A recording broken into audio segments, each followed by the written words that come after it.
শীঘ্ৰেই নতুন ৰূপ পাব মৰাণ আৰক্ষী থানাই।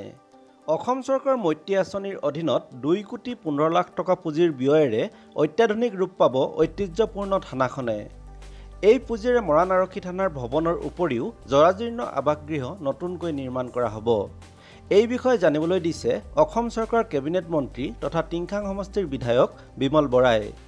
অহা 17 ছেপ্টেম্বৰত প্ৰধানমন্ত্ৰী নৰেন্দ্ৰ মোদীৰ জন্মদিনৰ লগত সংগতি ৰাখি আধাৰশিলা স্থাপন কৰা হ'ব থানাখনৰ নিৰ্মাণ কাৰ্যৰ।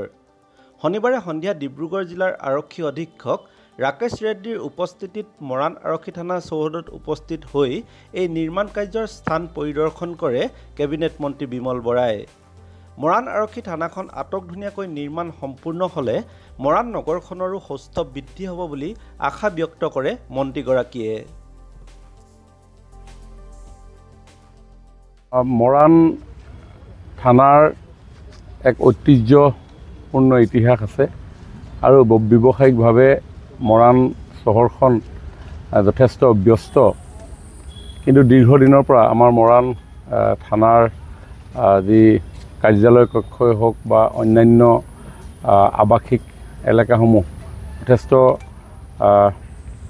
ব্যৱহাৰৰ অনুপযোগী হৈ থকাৰ পৰিপ্ৰেক্ষিতত আজি আমি প্ৰায় 3-4 মাহৰ আগত আমি এই থানা আমি পৰিদৰ্শন কৰিছিলোঁ আৰু পৰিদৰ্শন কৰাৰ অন্তত নতুন থানা ভৱন নিৰ্মাণৰ আমি সকলোৱে পোষকতা কৰিছিলোঁ আৰু গোটেই বিষয়টো আমি মুখ্যমন্ত্ৰী ডাঙৰীয়াক অৱগত কৰিছিলোঁ আৰু মুখ্যমন্ত্ৰী ডাঙৰীয়াই মৈত্ৰী আঁচনিৰ জৰিয়তে 2 কোটি 15 লাখ টকাৰে নতুন মৰাণ থানাৰ ভৱন নিৰ্মাণৰ অনুমোদন দিয়ে আৰু সেই অনুমোদন ইতিমধ্যেই প্ৰাপ্ত হৈ টেণ্ডাৰ হৈ গৈছে আৰু টেণ্ডাৰৰ অন্তত ইতিমধ্যে সেই টেণ্ডাৰ এলটমেণ্ট হ'ল। কি নাম আপোনাৰ কোম্পানীটো? ATW ইণ্ডিয়া প্ৰাইভেট লিমিটেডে এই নিবিদা লাভ কৰিছে আৰু আজি জিলা আৰক্ষী অধীক্ষক, মই আৰু আমাৰ জনপ্ৰতিনিধিসকল, স্থানীয় ৰাইজ সকলোৰে উপস্থিতিত কোনডোখৰ ঠাইত আমি থানা নতুন ভৱনটো নিৰ্মাণ কৰিলে আমাৰ মাটি লোকচান নহয় এই বিষয়ে আমি চোৱা চিতা কৰোঁ।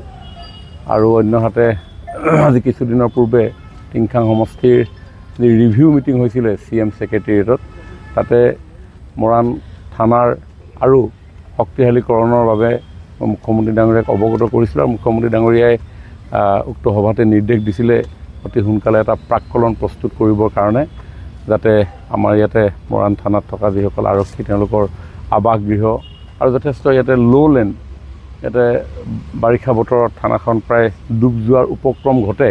সেইকাৰণে ইয়াত আমাৰ আৰ্ট ফিলিঙৰ কামৰো প্ৰয়োজন আছে, যাতে সকলো দিশৰ পৰা মৰাণ চহৰখনত থকা মাজমজিয়াত থকা থানাখন দেখিবলৈ আটক ধুনীয়া হয়। তাৰ কাৰণে আমি আজি কিছু ক্ষেত্ৰভিত্তিক পৰ্যবেক্ষণ কৰোঁ আৰু অহা 17 ছেপ্টেম্বৰ আমাৰ দেশৰ মাননীয় প্ৰধানমন্ত্ৰী নৰেন্দ্ৰ মোদী ডাঙৰীয়াৰ জন্মদিন আৰু সেই জন্মদিনৰ দিনাই আমি মৰাণ থানাৰ নতুন ভৱনৰ শুভাৰম্ভ কাম কৰিম। ইতিমধ্যে এই ক্ষেত্ৰত যাৱতীয় ব্যৱস্থা ল'বৰ কাৰণে যি প্ৰতিষ্ঠানে নিবিদা লাভ কৰিছে তেওঁক আহ্বান জনাইছোঁ।